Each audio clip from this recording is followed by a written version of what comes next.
immigration, and this is the Philippines. This is not China.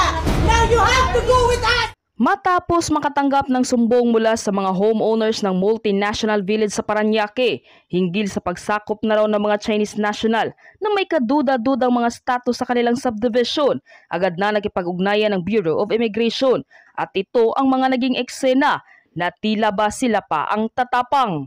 Samantala, abogado naman ni Mayor Alice Guo na si Attorney Stephen David na abogado rin ng pamilyang Duterte, nabutata ni Ted Pailon. Halina't sabay-sabay nating panuorin at alamin ang video ito. Ngunit bago tayo magpatuloy, huwag kalimutang i-like, share, subscribe, and click the notification bell for more updates and for more upcoming videos. Maraming salamat! Nagsagawa ang Bureau of Immigration Intelligence Division ng isang simultaneous operation sa mga